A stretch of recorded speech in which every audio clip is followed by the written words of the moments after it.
청명야담에 귀한 발걸음 해주셔서 감사합니다.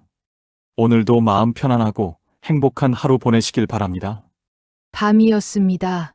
달빛도 희미한 새까만 골목길이었죠.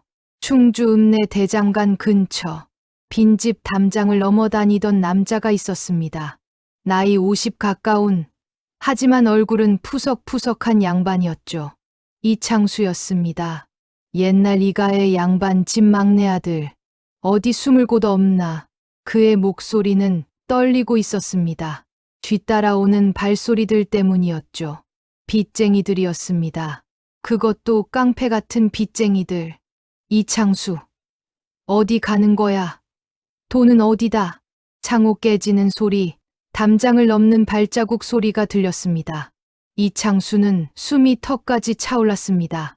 가슴은 철렁했죠. 30년을 양반 자식으로 살았던 그. 하지만 도박의 늪에 빠져 있는 동안 모든 게 무너졌습니다. 아내는 떠났고 자식들마저 아버지로 부르지 않았죠. 남은 건 체면뿐이었습니다. 양반의 옷과 몸뚱이만. 저기다! 한 빚쟁이가 손가락으로 대장간을 가리켰습니다. 대장간은 밤이었지만 불이 환했죠. 대장장이 김준호가 밤샘 일을 하고 있었습니다. 쇠를 두드리는 소리, 펑, 펑, 펑. 그 리듬은 도시의 심장박동 같았습니다. 이창수는 대장간 뒷문으로 몸을 날렸습니다. 벌떡 문을 밀치고 안으로 들어가며 외쳤습니다. 숨겨줄 수 없을까? 제발. 김준호는 작업을 멈췄습니다. 쇠를 한창 두드리던 망치를 내려놓고 고개를 들었죠. 검게 그을린 얼굴, 단단한 팔뚝, 눈빛은 차가웠습니다. 누군가? 이창수는 몸을 굽혔습니다. 제발, 저를 몇 시간만 숨겨주세요. 빚쟁이들이, 빚쟁이? 나가. 난 천한장이. 양반의 일에 끼어들 생각 없어. 그 말은 냉담했습니다. 계급의 벽이 느껴지는 말이었죠. 하지만 이창수는 나가지 않았습니다. 대신 그는 대장간 구석으로 몸을 숨겼습니다. 쇠를 단련하는 큰 항아리 뒤, 그곳에서 몸을 웅크렸죠. 감사합니다. 감사합니다. 김준호는 한숨을 쉬고 다시 망치를 들었습니다. 펑, 펑, 펑. 그때였습니다. 문이 또 열렸습니다. 이번엔 빚쟁이들이었습니다. 셋이 들어섰죠. 칼을 찬 무수리들이었습니다. 이창수, 여긴나? 김준호는 몸을 날렸습니다. 여긴 사람이라는 집이다. 나가. 조용해. 장이. 우린 이창수를 찾고 있어. 빚쟁이 우두머리가 대장간을 둘러봤습니다. 그 눈빛이 항아리로 향했죠. 숨겨진 그림자가 보였던 것입니다. 저게. 이창수가 숨은 곳에서 손이 나왔습니다. 그리고 나왔습니다. 얼굴이 창백했죠. 하지만 그의 눈빛은 다른 무언가를 바라보고 있었습니다. 항아리 뒤에 있던 불빛을 보며 손을 뻗은 것입니다. 이 자식, 저기 있었네. 우두머리가 칼을 뽑았습니다. 그 순간 이창수는 무언가를 집어들었습니다. 대장간에서 식혀있던 쇠를 집은 것이었죠. 너희 손을 댈 각오해. 그리고 던졌습니다. 빨간 쇠는 공중을 그으며 납니다. 우두머리에 옷자락에 들었습니다. 옷에서 연기가 피어올랐죠. 아악! 우두머리가 옷을 벗었습니다. 그 아래는 벗겨진 가슴이 드러났습니다. 화상을 입은 가슴이었죠. 이 자식, 죽여버린다. 싸움이 났습니다. 큰 싸움이었죠. 김준호가 끼어들었습니다. 여기서 싸우지 마. 하지만 늦었습니다. 우두머리의 칼날이 대장간의 큰 목재상을 그었습니다. 그리고 불이 튀었죠. 펑. 작은 불꽃이었습니다. 하지만 그것이 충분했어요. 대장간의 한쪽에 쌓여있던 목재 더미에 불이 붙었습니다. 순식간에 화염이 붉게 솟아올랐죠. 불이야! 누군가 외쳤습니다. 빚쟁이들은 뭔가를 더 하려다가 불의 열기에 밀려 나갔습니다. 김준호는 물을 퍼왔습니다. 하지만 불은 빠르게 번졌습니다. 15년을 일궈온 대장간이었습니다. 그곳에는 철 공구들도 많았고 목재도 가득했죠. 불은 마치 살아있는 짐승처럼 뛰어다니며 모든 것을 집어삼켰습니다. 이창수는 도망쳤습니다. 그냥 밤으로 사라졌죠. 김준호는 불 속에 서 있었습니다. 그의 얼굴에 눈물이 흐르고 있었습니다. 불 때문만은 아니었죠. 15년을 손에 망치를 들고 있던 그의 손이 떨렸습니다. 망치를 떨어뜨렸죠. 불빛 아래서 김준호는 무릎을 꿇었습니다. 이튿날 아침, 소희는 아버지의 모습을 봤습니다. 검댕이 묻은 옷, 타버린 머리카락, 팔뚝의 화상. 그녀는 물었습니다. 아버지, 뭐가? 아버지는 대답하지 않았습니다. 그냥 마당에 앉아 검게 타버린 대장간의 폐허를 바라봤죠. 얼굴에는 아무 표정이 없었습니다. 아버지? 소희가 다시 물었습니다. 하지만 김준호의 입은 굳게 다물려 있었죠. 그렇게 하루가 지났습니다. 이틀이 지났습니다. 사흘이 지났습니다. 마을 사람들이 얘기했습니다. 저 김준호, 이제 끝이야. 대장간도 없고 가족도 딸 하나뿐이지. 소희 혼삭감을 받겠나? 아비가 저 꼴인데. 소희는 그 말을 들었습니다. 아버지는 더 말이 없었습니다. 그때 할 일은 하나였습니다. 소희는 결심했습니다. 아버지가 원하는 게 뭔지 내가 찾아야 한다. 밤마다 그녀는 몰래 마을 약초꾼 할머니를 찾아갔습니다. 약초를 배웠죠. 상처를 치료하는 법을 배웠습니다. 그리고 아버지의 화상을 치료하기 시작했어요. 밤이 되면 소희는 아버지의 팔을 감싸 안았습니다. 따뜻한 약초 향유를 바르며 상처를 어루만졌죠. 그 손길은 부드러웠습니다. 아버지는 아무 말도 하지 않았습니다. 하지만 그의 눈빛은 조금씩 변했습니다. 딸을 보는 눈빛이었죠. 소희, 이제 그만해. 넌 혼인을 해야지. 아버지, 전 괜찮습니다. 아니야. 넌 이런 삶을 살아선 안 돼. 그 말은 조용했지만 절망으로 가득했습니다. 바로 그때였습니다. 마을에 또 다른 소식이 들렸죠. 이창수가 마을로 돌아왔다는 것. 그리고 그는 종적을 감췄던 딸을 찾고 있다는 것이었습니다. 밤, 소희는 약초를 캐기 위해 산으로 올라갔습니다. 손에는 호미를 들고 있었죠. 달빛 아래서 그녀는 한 남자를 만났습니다. 나이 50 정도의 남자. 하지만 입은 해졌고 얼굴은 초췌했습니다. 그것은 이창수였습니다. 너, 혹시 김준호의 딸이냐? 그의 목소리는 떨렸습니다. 소희는 고개를 끄덕였습니다. 난 너희에게 일을 저질렀어. 이창수는 무릎을 꿇었습니다. 한 양반이 무릎을 꿇었죠. 내가 대장간을 태웠어. 내가 너희 아버지를 망쳤어. 그의 눈에 눈물이 맺혔습니다. 소희는 한 발 물러섰습니다. 하지만 그녀는 손을 뻗었죠. 이창수의 손을 잡은 것입니다. 따뜻한 손길이었습니다. 일어나세요. 당신은 왜 오셨어요? 이창수는 그 손길을 놓지 않았습니다. 널 도우려고 왔어. 그의 목소리는 간절했습니다. 하지만 난 뭐라고 도움을 줄 수 있단 말이야? 소희는 웃음을 지었습니다. 달빛 아래서 그 미소는 신비로웠습니다. 당신이 우리 가족을 망쳤다면 다시 살려놓으면 되는 거 아닌가요? 이창수는 그 말을 들었습니다. 그리고 처음으로 가슴이 철렁 내려앉았습니다. 이 여인은 누구인가? 그 이후 이창수는 마을에 머물렀습니다. 대낮에는 아무도 모르게 대장간 폐허 근처를 맴돌았죠. 손에는 도구를 들고 있었습니다. 벽돌을 모으고 나무를 켜고 검은 돌을 주었어요. 밤이 되면 소희를 찾아갔습니다. 처음엔 산 위였습니다. 소희가 약초를 캐는 곳이었죠. 또 왔어요? 소희는 놀라지 않았습니다. 마치 이창수가 올 걸 알았다는 듯이. 응. 너를 도우려고. 이창수는 바구니를 내려놓았습니다. 그 안에는 음식이 들어 있었죠. 찹쌀밥, 반찬 몇 가지. 양반의 딸이나 먹을 음식이었습니다. 당신, 이게 뭐예요? 먹어라.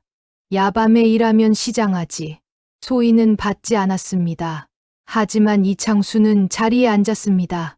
그냥 있었죠. 말 없이. 한참 후 소희가 물었습니다. 당신, 왜 이러세요? 우리를 망쳤으면서. 그래서지. 이창수의 눈빛이 달라졌습니다. 내가 너희 아비를 망쳤으니까. 내가 다시 살려야지. 소희는 그의 얼굴을 봤습니다. 월광 아래서 그의 얼굴은 오래된 조각상처럼 보였습니다. 깊게 팬 주름, 초췌한 입가. 하지만 눈빛은 진지했습니다. 당신 누구세요? 정말? 그건 아직 말할 수 없어. 하지만 곧 알게 될 거야. 이창수는 일어섰습니다. 가기 전에 그는 소희의 손을 잡았습니다. 차가웠던 손이었습니다. 겨울 밤의 손이었죠. 너는 착한 아이구나. 이런 밤에 약초를 캐면서 아비를 돌보다니. 소희는 손을 빼지 않았습니다. 당신도 착한 사람인 것 같아요. 그런데 왜 자꾸 눈물이 나세요? 그것은 질문이었습니다. 아주 예민한 질문이었죠. 이창수의 손이 떨렸습니다. 너 혹시 날 알아? 아니요. 하지만 당신 손가락 모양이 이상해요. 소희가 이창수의 손을 들었습니다. 검은 도구 때문에 찍힌 손가락들. 하지만 그 손의 형태는 글을 쓰던 양반의 손이었죠. 대장간 일을 하신 손은 아니세요. 아, 날 봤구나. 이창수는 입술을 깨물었습니다. 그때였습니다. 밤길에서 또 다른 발소리가 들렸습니다. 사람이 여럿이었어요. 횃불을 들고 있었죠. 누가 있나? 밤중에 산에서 뭐 하는 거야? 마을 관리들이었습니다. 순찰 때였죠. 소희는 벌떡 일어섰습니다. 하지만 이창수는 천천히 움직였습니다. 넌 도망쳐. 빨리. 아니, 당신은? 난 잡혀도 괜찮아. 하지만 넌 아니야. 이창수는 그대로 있었습니다. 자신을 드러내기 위해 소희는 달려갔습니다. 산을 내려가며 뒤를 봤죠. 횃불이 이창수를 비추고 있었습니다. 이창수, 넌 왜 여기가? 관리의 목소리였습니다. 저 딸을 찾고 있어요. 딸? 넌 딸이 14일 때 버렸잖아. 지금 뭘? 관리들은 이창수를 잡아갔습니다. 이틀 뒤였습니다. 소희는 아버지를 데리고 관아에 들어갔습니다. 아버지는 여전히 말이 없었어요. 관청 안, 한방. 거기엔 이창수가 매달려 있었습니다. 형벌을 받고 있었죠. 갈대채가 그의 등을 때렸습니다. 펑, 펑, 펑. 밤길을 배회하는 자, 행실 부정한 자, 매를 드는 자는 거칠게 웃고 있었습니다. 한 20대만 더. 이창수는 신음을 삼키고 있었습니다. 한 번도 소리를 지르지 않았죠. 소희가 봤습니다. 그의 등에서 피가 흘렀습니다. 하얀 옷이 붉게 물들고 있었어요. 그 순간 소희는 뭔가를 느꼈습니다. 그것이 뭔지는 말할 수 없었죠. 하지만 가슴이 철렁 내려앉는 느낌, 손이 떨리는 느낌, 이창수의 고통이 자신의 고통처럼 느껴지는 감각. 그만두세요. 소희가 외쳤습니다. 이 사람은 죄가 없습니다. 관리가 돌아봤습니다. 넌 니길래 김준호의 딸입니다. 제 아버지를 위해 약초를 캐던 밤이었어요. 이분은 저를 돕고 계신 분입니다. 그것은 거짓이 아니었습니다. 하지만 완전한 진실도 아니었죠. 관리는 눈썹을 찌푸렸습니다. 여자 혼자 밤에? 뭐 하는 짓이냐? 그때 또 다른 목소리가 들렸습니다. 잠깐만. 방 안에서 나온 것은 한 무당이었습니다. 나이 70이 넘은, 하지만 눈빛은 신비로운 무당이었죠. 마을 사람들이 부르던 이름은 한 할매였습니다. 그녀는 소희를 봤습니다. 그리고 이창수를 봤죠. 이 둘이, 한 할매가 한 발 다가섰습니다. 그녀의 눈빛이 두 사람을 오갔습니다. 이창수, 넌 사줄 30년 전에 뭘 했지? 이창수가 고개를 들었습니다. 할매, 난 기억하고 싶지 않아요. 기억해야 돼. 넌 모르지만 이 여자와 넌 인연이 있어. 한 할매가 소희를 가리켰습니다. 이 여자는 너의 딸이 아니야. 하지만 모두가 숨을 죽였습니다. 지난 30년 전 넌 한 여자를 버렸어. 그 여자는 아들을 낳았고 그 아들이 지금 죽어가고 있어. 뭐라고? 이창수가 몸을 일으키려 했습니다. 너의 아들, 김준호, 아비 없이 자라 대장장이가 됐어. 그리고 그 아들, 아니, 그 딸이 바로 이 여자야. 소희가 벽에 기대 섰습니다. 뭐예요? 한 할매는 소희를 바라봤습니다. 넌 아버지의 아버지를 모르고 살았어. 그리고 그 할아버지는 너를 모르고 살았어. 하지만 피는 거짓말을 안 해. 그 남자가 밤마다 너를 찾아온 이유, 알아? 소희는 대답하지 못했습니다. 넌 그 남자의 손을 잡았을 때 뭘 느꼈어? 소희는 입술을 깨물었습니다. 따뜻했어요. 그런데 슬픈 온기였어요. 그건 대대로 흐르는 피의 외침이야. 이창수는 풀려났습니다. 소희의 증언 때문이었죠. 김준호도 불려 나왔습니다. 두 사람은 한 할매 앞에 서 있었습니다. 밤의 어둠 속에서 횃불만이 그들을 비추고 있었죠. 이놈이 우리 아버지라고? 김준호의 목소리는 굳어 있었습니다.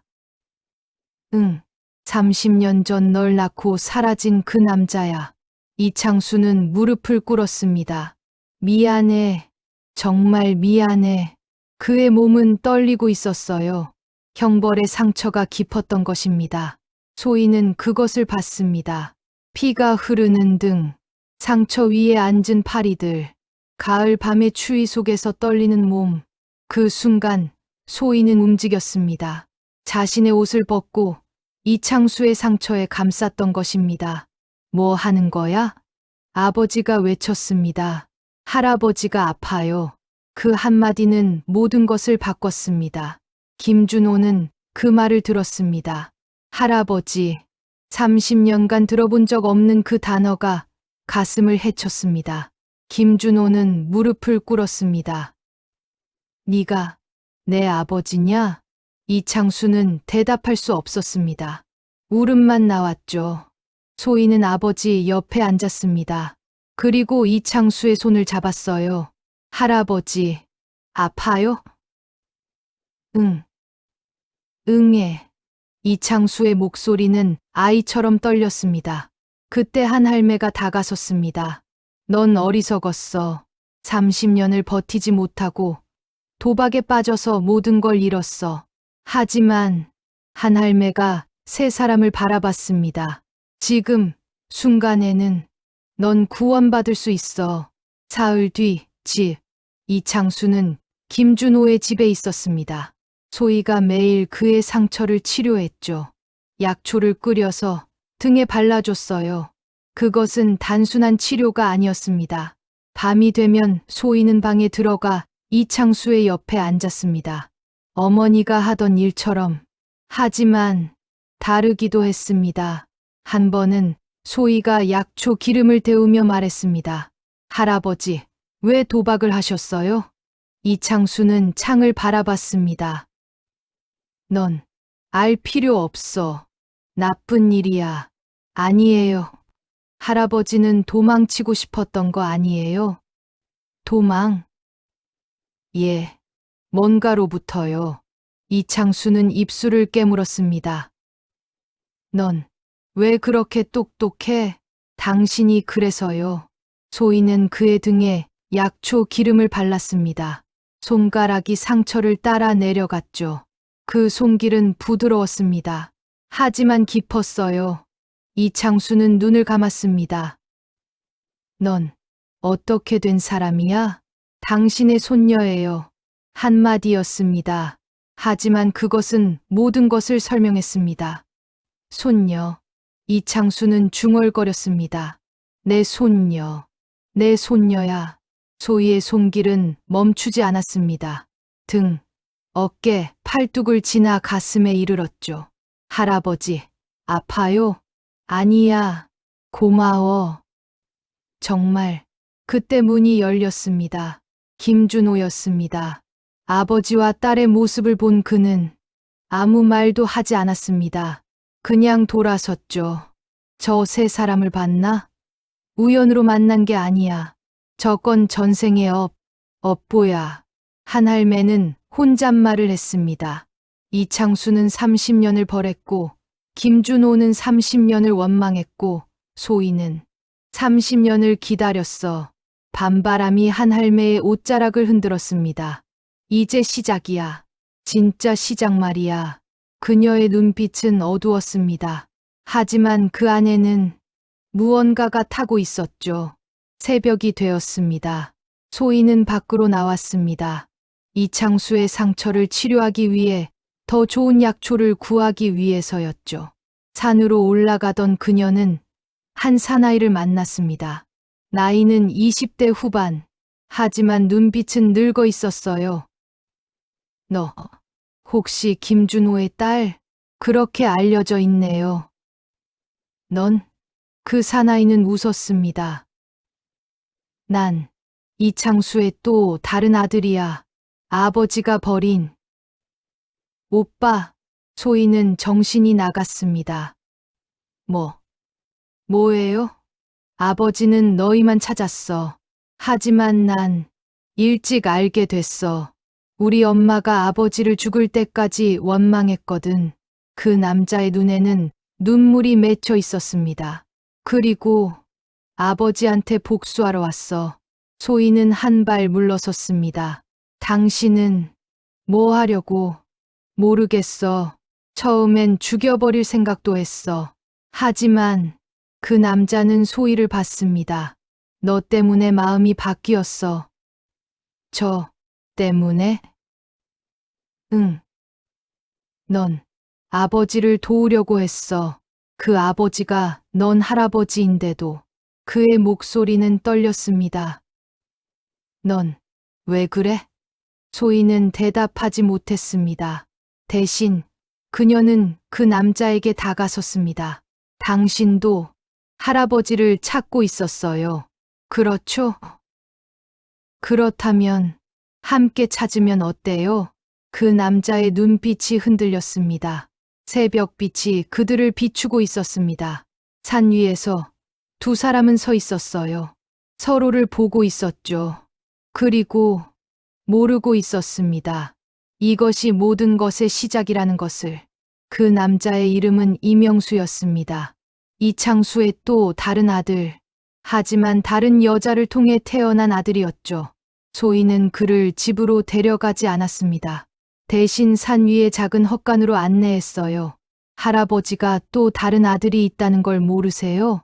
명수는 입을 굳게 다물었습니다. 그건 할아버지 몫이야.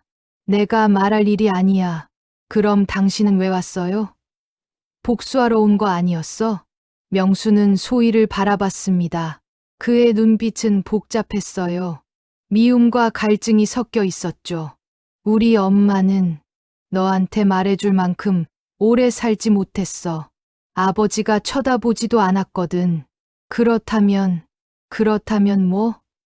나도 모르겠어. 어제까지는 분명 죽여버릴 생각을 했는데. 명수가 한숨을 쉬었습니다. 너 때문에 흔들리고 있어. 넌 이 남자를 도우려고 했어. 그런데 난 죽이려고 했어. 소희는 한 발 다가섰습니다. 당신 어머니가 누세요? 기생이야. 하급 기생이었어. 이 남자가 술집에서 만나서 만든 거였지. 명수의 목소리는 담담했습니다. 하지만 깊은 분노가 흐르고 있었어요. 아버지는 그 여자를 사랑했어. 적어도 그렇게 말했어. 근데 집안이 반대하니까 버렸어. 깔끔하게. 그렇다면 난 거기서 태어났고, 엄마는 날 낳고도 술집에서 계속 일했어. 나이가 들어서 손님들이 안 오니까 그냥 죽었어. 28에 소희의 눈빛이 흔들렸습니다. 그럼 당신은 몇 살 때부터 혼자였어? 엄마가 죽을 때 난 열이었어. 그 다음부턴 자기 발로 섰어. 명수는 밤하늘을 봤습니다.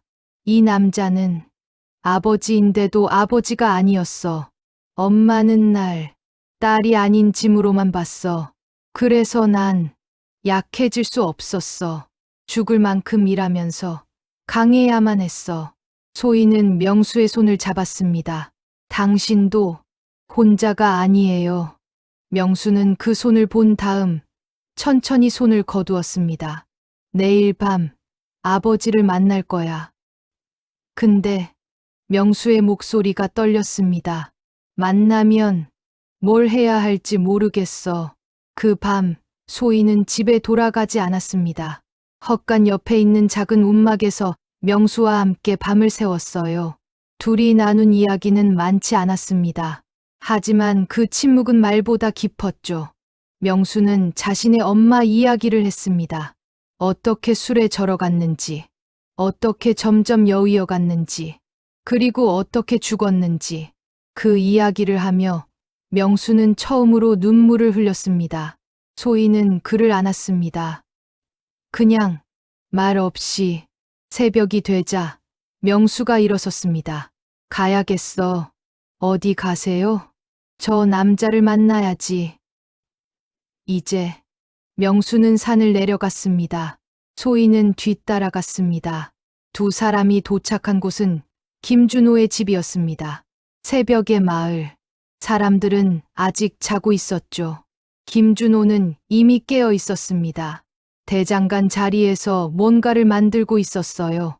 이창수는 그 옆에 앉아 있었습니다. 여전히 상처가 아물지 않은 채로. 명수가 나타났을 때 김준호가 먼저 반응했습니다. 이 남자를 아나? 이창수의 얼굴이 굳었습니다. 명수, 넌 왜 여기가? 그때 명수가 한 발 다가섰습니다. 반갑습니다. 아버지. 그 말은 칼처럼 신경을 팍 적었습니다. 내 이름은 이명수. 기생 출신의 어머니와 당신 사이에서 태어났습니다. 이창수는 흙바닥에 무너졌습니다. 명수. 저는 이미 죽었어야 하는 사람입니다. 엄마도 그랬고요. 그런데 살았어요. 어떻게 살았을까요? 당신을 원망하면서. 명수는 한 발씩 다가섰습니다.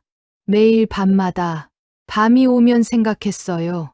아버지가 우릴 안 버렸으면, 엄마가 죽지 않았으면, 내가 이렇게 상처받지 않았으면. 이창수는 떨렸습니다. 명수, 미안해. 정말 미안해. 근데 명수가 멈췄습니다. 이 여자가 있었어요. 소희를 가리켰죠. 이 여자는 당신을 도우려고 했어요. 당신이 우릴 버렸는데도. 그럼 나도. 명수의 목소리가 흔들렸습니다. 나도 해야 할 것 같았어요. 엄마가 못한 것, 너를 사랑하는 것. 그 말이 나가기 전에 명수는 무릎을 꿇었습니다. 이창수 앞에서. 이창수는 아들을 안았습니다. 30해 만에 앉은 아들을. 미안해. 정말 미안해. 두 사람은 오래오래 울었습니다. 김준호도 아버지의 옆에 무릎을 꿇었어요. 그리고 소희는 그들을 바라봤습니다. 한 할매의 목소리가 들렸습니다. 어디서 들렸는지는 알 수 없었지만 이제 피가 다시 흐르기 시작했어. 그날 아침 마을은 놀랐습니다. 이창수와 두 명의 아들이 함께 밥을 먹고 있다는 것 때문에 양반인 이창수, 대장장이 김준호, 그리고 어딘가 낡은 옷을 입은 명수, 세 사람이 한 상을 나눴습니다. 마을 사람들은 입이 떨어지지 않았어요. 양반이 천민과 밥을 먹다니. 하지만 이창수는 신경 쓰지 않았습니다. 명수도 마찬가지였습니다. 김준호는 잠시 어색했지만 그 어색함은 곧 따뜻함으로 바뀌었죠. 소희는 그들의 옆에서 밥을 퍼줬습니다. 밤이 되자 또 다른 일이 일어났습니다. 이창수가 김준호를 불렀습니다. 아들아, 내가 뭘 해야 할까? 뭐라고? 내가 너희를 망쳤잖아. 대장간도 없고 너희도 고생만 했고. 김준호는 한숨을 쉬었습니다. 아버지, 그건 아버지 혼자의 잘못만 아니에요. 우린 모두 뭔가의 빚을 진 것 같아요. 그리고 그걸 언제부턴가 갚기 시작한 거예요. 이창수는 그 말을 들었습니다. 내가 할 수 있는 게 뭐가 있을까? 명수가 말했습니다. 우리가 함께 대장간을 다시 세우면 어때? 저도 손을 가지고 있어요. 엄마가 죽기 전에 글과 수를 배웠거든요. 그리고 이 여자가 약초를 알고 있잖아. 소희가 고개를 들었습니다. 저요? 응. 너는 우리 할아버지, 아니, 우리 아버지가 사르고 싶었던 걸 알아? 그건 대장간이 아니야. 그건 희망이야. 명수는 창을 바라봤습니다. 아버지가 벌었던 걸 우리가 갚으면서 동시에 다른 사람들을 도울 수 있을까? 다음 날 마을은 신기한 장면을 봤습니다. 이창수가 노름을 끊었다는 것, 그리고 그가 대장간을 짓는 것을 도왔다는 것. 며칠 뒤 또 다른 소식이 퍼졌습니다. 한 할매가 마을 한 귀퉁이에 작은 집을 지었다는 것. 그곳에는 이창수가 그를 가르쳤습니다. 양반도 천민도 가릴 것 없이. 그리고 명수는 그 옆에서 손으로 뭔가를 만들었어요. 약을 연구했던 것입니다. 소희는 여전히 산에서 약초를 캤습니다. 하지만 이제는 혼자가 아니었어요. 마을 여인들이 그녀를 따랐습니다. 그리고 한 달 뒤 이창수의 옛 친구들이 마을을 찾아왔습니다. 한양에서 벼슬을 하던 양반들이었죠. 그들은 이창수를 보고 깜짝 놀랐습니다. 이창수? 넌 왜 여기서 그를 가르치고 있어? 이창수는 웃음을 지었습니다. 그것은 오래간만의 웃음이었죠. 내 인생을 다시 시작했어. 내가 버린 것들을 다시 모으고 있어. 하나씩. 그 친구들은 이창수의 아들들을 만났습니다. 그리고 소희를 만났습니다. 그 친구들 중 한 명이 물었습니다. 저 여자는 누구냐? 이창수는 대답했습니다. 내 손녀야. 손녀? 그리고 내 모든 것을 구원해준 사람이야. 그 친구들은 이해할 수 없었습니다. 하지만 뭔가 다른 것을 느꼈어요. 이창수의 눈빛이 예전과 달랐던 것입니다. 밤이 되자 명수가 이창수를 불렀습니다. 아버지, 이제 뭐 할 거예요? 글쎄, 처음으로 내일이 기대돼. 기대? 응. 넌? 명수는 창을 봤습니다. 그곳에는 소희가 약초를 정리하고 있었어요. 저도 처음으로 내일이 기대돼요. 이창수는 아들의 옆에 앉았습니다. 저 여자가 넌 좋아하니? 명수는 대답하지 않았습니다. 하지만 그의 뺨이 빨개졌습니다. 응, 맞구나. 아버지, 넌 그 여자한테 다가가. 지금이야 기회야. 우린 더 이상 시간을 낭비할 수 없어. 며칠 뒤 명수는 소희를 찾아갔습니다. 산 위에서였습니다. 달빛이 밝던 밤이었죠. 소희는 약초를 캐던 손을 멈췄습니다. 네. 나 가고 싶었어. 복수하려고 왔었는데. 알아요. 근데 넌 명수는 소희를 바라봤습니다. 넌 내가 변하게 했어. 왜? 소희는 호미를 내려놨습니다. 당신이 혼자였으니까요. 그건 너도 마찬가지잖아. 그래요. 그래서 소희가 한 발 다가섰습니다. 함께하면 혼자가 아닐 거라고 생각했어요. 명수는 소희의 손을 잡았습니다. 그 손은 따뜻했습니다. 소희, 난 이제 넌 뭐가 필요해? 소희는 웃음을 지었습니다. 당신이 웃는 것, 그리고 당신이 여기 있는 것. 명수는 소희를 안았습니다. 그것은 마주잡던 손이 이어진 것이었죠. 달빛 아래서 두 사람의 그림자가 하나로 겹쳐졌습니다. 그 밤 어디선가 한 할매의 목소리가 들렸습니다. 이제 네 번째 인생이 시작되었구나. 그리고 마을은 모르고 있었습니다. 이 모든 일이 아직 시작일 뿐이라는 것을. 왜냐하면 이창수의 옛 친구가 마을을 떠나면서 그는 한양의 관아로 편지를 보냈기 때문입니다. 이창수가 단순히 약초를 파는 것이 아니라 무언가 다른 일을 하고 있다는 내용이. 그리고 한양의 관료들은 그 편지를 받고 웃음을 지었습니다. 벼슬을 잃은 양반이 그를 가르친다? 그건 반란의 시작일 수도 있지 않은가. 그렇게 위기가 다가오고 있었습니다. 마을에는 관군이 올 것입니다. 그들은 모두를 잡아갈 것입니다. 하지만 마을 사람들은 아직 모르고 있었죠. 소식은 갑작스러웠습니다. 열흘 뒤 관군이 마을에 들어왔습니다. 말을 탄 군인들, 창을 든 병사들, 그리고 관리들. 그들의 리더는 한양에서 내려온 감시관이었습니다. 나이 60대의 남자였죠. 표정은 매우 차가웠어요. 마을 사람들은 광장에 모아졌습니다. 강제로. 감시관이 말했습니다. 이창수라는 자를 찾고 있다. 의심의 여지가 있는 자다. 비천한 신분으로 그를 가르친다니. 왕의 교육권을 침범한 죄다. 마을 사람들은 입을 다물었습니다. 또한 이 마을에서는 무단으로 약을 만들고 있다고 들었다.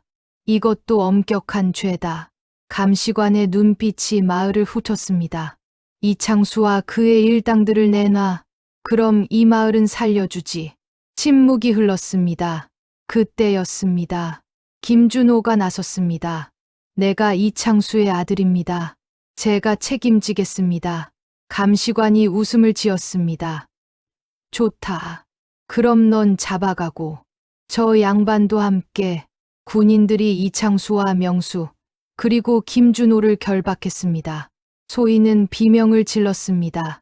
아버지. 하지만 막을 수 없었어요. 그들은 묶여 끌려갔습니다. 감시관이 남은 마을 사람들을 바라봤습니다. 이들의 죄를 생각하고 있어. 만약 내일까지 이 마을이 평온하지 않으면 모두 불살라 버릴 거다. 알겠나? 마을 사람들은 어둡게 고개를 숙였습니다.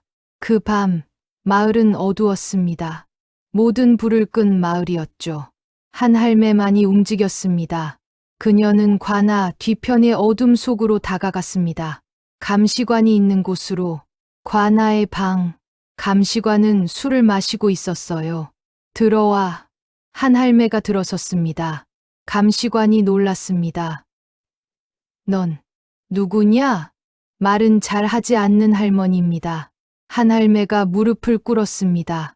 감시관은 이상해했습니다. 넌 날 안다는 건가? 한 할매가 고개를 들었습니다. 그녀의 눈빛은 신기했어요. 마치 검은 밤하늘 같은.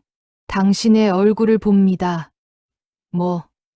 당신은 30년 전 이 마을에 왔던 관리지요? 감시관의 얼굴이 굳었습니다. 뭐 하는 소리를. 그때 당신은 한 양반의 죽음을 덮었습니다. 침묵이 흐르고 감시관이 일어섰습니다. 넌 뭘 안다는 건가? 30년 전 이창수의 형 이강수라는 양반이 있었습니다.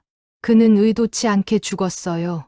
하지만 당신은 그 죽음을 이창수의 아버지 탓으로 돌렸습니다. 감시관의 손이 떨렸습니다. 그래서 그 아버지는 죽었고 이창수는 벌받았습니다. 30년을 벌받으며 살았어요. 한 할매가 한 발 다가섰습니다. 그런데 이제 또 다른 거짓을 만들려고 합니까? 감시관은 칼을 뽑았습니다. 이 할멈, 죽고 싶구나. 그 순간 관아의 뒤편에서 불이 났습니다. 크르릉 하는 소리와 함께 집이 흔들렸어요. 뭐 하는 거야? 감시관이 밖으로 나갔습니다. 마을 곳곳에서 불이 올랐습니다. 하지만 그것은 집들이 타는 게 아니었어요. 마을 사람들이 횃불을 들고 광장에 모여 있었던 것입니다. 남자들, 여자들, 아이들까지 모두가 불을 들고 있었죠. 감시관이 외쳤습니다. 뭐 하는 짓이냐? 내들 반란한다는 건가? 그때 소희가 앞으로 나아갔습니다. 아닙니다. 우리는 우리 사람들을 돌려달라는 겁니다. 조용해. 넌 뉘길래. 저는 이창수의 손녀입니다. 하지만 그것보다는 이 마을의 딸입니다. 소희의 목소리는 차분했습니다. 하지만 흔들리지 않았어요. 그리고 이 사람들은 더 이상 어둠 속에 있지 않을 겁니다. 마을 사람들이 한 발씩 다가섰습니다. 감시관은 역사로 물러났습니다. 거 봐라. 넌 모두를 죽이고 싶은 건가? 우리는 싸우지 않으려고 합니다. 소희가 말했습니다. 단지 진실을 말하는 겁니다.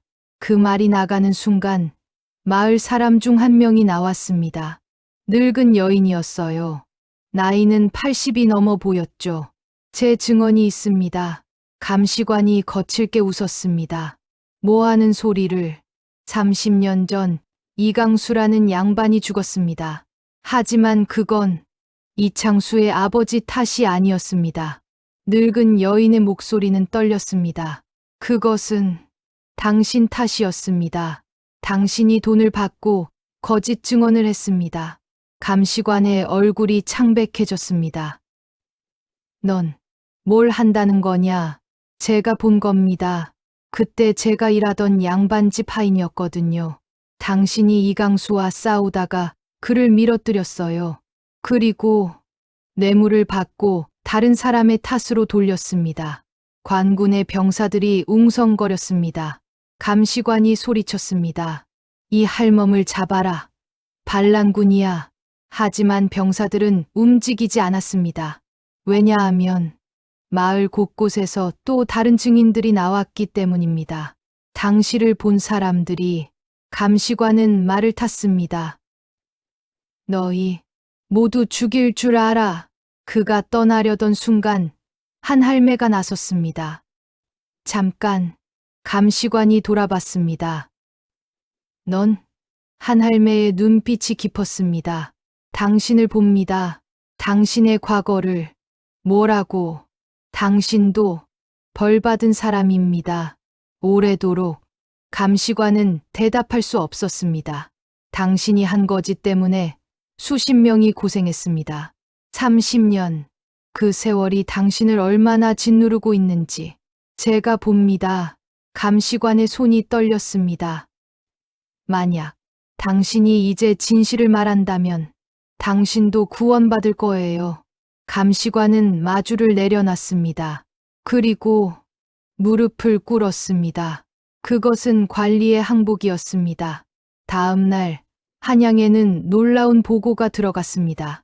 감시관이 스스로 30년 전의 뇌물 사건을 고백했다는 것, 그리고 이창수와 그의 아들들이 완전히 무죄라는 것.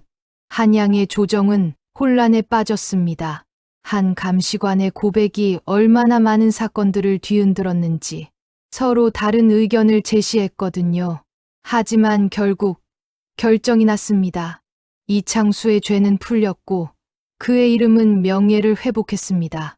마을로 돌아간 이창수는 더 이상 양반도 도박꾼도 아니었습니다. 그는 그저 아버지였습니다. 그리고 선생이었습니다. 마을 사람들이 다시 모였을 때 이창수는 무릎을 꿇고 말했습니다. 내가 30년을 벌었던 것 같아. 그리고 이제 너희를 위해 뭘 할 수 있을까 하고 생각해. 할머니가 말했습니다. 그냥 여기 있으면 돼. 그것만으로 충분해. 이창수는 울었습니다. 그 밤 명수와 소희가 산에 올랐습니다. 달빛이 하얀 산을 비추고 있었어요. 명수가 소희의 손을 잡았습니다. 소희, 난 이제 앞을 볼 수 있을 것 같아. 어둠 속에서 벗어날 수 있을 것 같아. 소희는 웃음을 지었습니다. 당신이 이미 밖으로 나왔어요. 명수는 소희를 끌어안았습니다. 그것은 더 이상 혼자가 아닌 사람의 안아픔이었죠. 소희도 명수의 팔 안에 몸을 맡겼습니다. 달빛 아래서 두 사람은 하나처럼 보였습니다. 그 순간 마을 아래에서 불이 올랐습니다. 하지만 그것은 파괴의 불이 아니었어요. 축제의 불이었습니다. 마을 사람들이 모닥불을 피우고 춤을 추고 있었거든요. 이창수가 있는 곳, 그가 처음으로 다시 짓는 대장간 앞에서 김준호는 그곳에 서서 바라봤습니다. 아버지가, 명수가, 그리고 소희가 모두가 함께 있는 모습을 그의 눈에서 눈물이 흘렀습니다. 한 할매가 그의 옆에 섰습니다. 이제 모든 게 풀렸구나. 할머니, 이게 현실인가요? 한 할매가 웃음을 지었습니다. 현실이야. 넌 다 했어. 아버지를 용서했고, 형제를 받아들였고, 그 위에 이 마을까지 구했어. 김준호는 고개를 저었습니다. 아니에요. 그게 아니라, 우리 모두 함께 했어요. 한 명도 혼자가 아니었어요. 한 할매는 그 말을 들었습니다. 그래. 맞다. 그게 업보를 푸는 방법이야. 혼자가 아니어야만 끝낼 수 있어. 마을의 불은 밤새 타올랐습니다. 음악도 울렸어요. 악기도 없는 마을에서 사람들의 목소리만으로. 그리고 새벽이 왔습니다. 해가 떴을 때 마을은 이미 달라져 있었습니다. 대장간도 새로워졌고 학당도 완성되어 가고 있었어요. 약초 연구실도 생겼습니다. 사람들의 얼굴이 밝았습니다. 처음으로 이 마을은 희망을 가지게 되었거든요. 한 달이 지났습니다. 이창수는 마을의 모든 사람들 앞에서 말했습니다. 내가 다시 태어났습니다. 그리고 이 마을도 다시 태어났습니다. 마을 사람들이 박수를 쳤습니다. 앞으로 우리는 함께합니다. 양반도 천민도 없이 그저 같은 마을 사람으로. 또 다른 박수. 그 밤 소희와 명수의 혼례가 치러졌습니다. 마을 모든 사람들이 참석했어요. 양반 할아버지, 대장장이 아버지, 그리고 약사 남편, 그리고 약초 여인, 소희. 네 사람은 함께 식사를 했습니다. 이창수는 술잔을 들었습니다. 내가 너희에게 미안하다. 정말로. 김준호가 말했습니다. 아버지, 이제는 그만하셔도 됩니다. 그렇지만 우리는 앞을 봅니다. 뒤를 보지 않습니다. 이창수는 술잔을 내려놓았습니다. 그리고 새로운 술잔을 들었습니다. 그럼 앞으로 함께하는 우리들을 위해 모두가 술잔을 마셨습니다. 그 순간 바깥에서 한 할매의 목소리가 들렸습니다. 아무도 보지 못하지만 마을 모든 곳에 울려 퍼지는 목소리. 이제 업보는 풀렸다. 세 세대를 거쳐 흘러내린 피가 이제 맑아졌다. 그리고 한 여인의 희생으로 모든 게 다시 태어났다. 밤하늘에 별이 떴습니다. 유난히 밝은 별이었어요. 마을 사람들은 모르고 있었습니다. 그 별이 30년 전 죽은 명수의 어머니라는 것을, 그리고 그 별이 이 마을을 지키고 있다는 것을. 이태 뒤 이창수의 손자가 태어났습니다. 명수와 소희의 아들이었죠. 아이의 이름은 희명이라 지어졌습니다. 희망을 밝힐 이름이었어요. 그 아이는 양반의 피도, 기생의 피도 아닌 그저 마을의 피를 가진 아이였습니다. 축제가 또 한 번 열렸습니다. 이번엔 더 많은 사람들이 모였어요. 인근 마을 사람들도 왔습니다. 왜냐하면 이 마을이 유명해졌기 때문입니다. 약초도 유명해졌고, 학당의 명성도 높아졌고, 무엇보다 이 마을의 이야기가 전해져 내려갔습니다. 한 양반의 아들과 기생의 아들, 그리고 대장장이의 딸이 함께 세운 마을이라고. 그리고 그 중심에는 한 할머니의 신비로운 손길이 있었다고. 한 할매는 여전히 마을 한 귀퉁이에 살고 있었습니다. 하지만 아무도 그녀를 보지 못했어요. 다만 마을이 위험할 때마다 그녀의 목소리가 들렸을 뿐입니다. 어느 날 저녁, 이창수가 한 할매를 찾아갔습니다. 그 방에 아무도 없었어요. 다만 작은 편지만 남겨져 있었습니다. 그동안 고생 많았습니다. 이제 당신의 업보는 풀렸습니다. 앞으로의 길은 당신들의 손에 있습니다. 그리고 기억하세요. 혼자인 사람은 절대 없습니다. 다만 자신을 바라보는 것뿐입니다. 이창수는 편지를 읽고 울었습니다. 그것이 한 할매와의 마지막 대면이었습니다. 하지만 그녀는 떠나지 않았습니다. 별로 변했을 뿐 마을 사람들은 계속 느꼈습니다. 누군가의 손길을, 누군가의 눈길을, 그것이 한 할매였음을 마을은 계속 번영했습니다.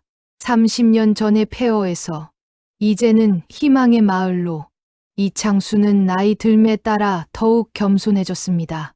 김준호는 대장간에서 더 좋은 물건들을 만들어냈습니다.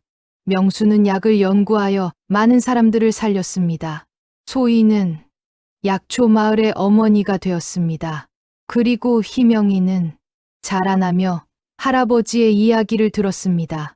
아버지의 이야기를, 어머니의 이야기를, 그리고 30년의 어둠이 어떻게 한순간의 사랑으로 밝혀졌는지.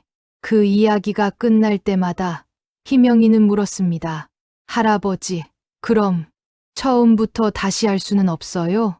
이창수는 웃음을 지었습니다. 응, 그건 못해. 하지만 앞으로는 잘할 수 있어. 모두 함께. 희명이는 고개를 끄덕였습니다. 밤이 깊어갔습니다. 마을은 조용했어요. 하지만 그 조용함은 평화로웠습니다. 그 어느 때보다도. 그리고 언젠가는 이 이야기가 다른 마을로도 퍼져나가겠지. 한 노름꾼의 딸로부터 시작된 구원의 이야기가 밤하늘의 별들이 더 밝게 떴습니다. 그것이 모든 것의 끝이자 새로운 시작이었습니다.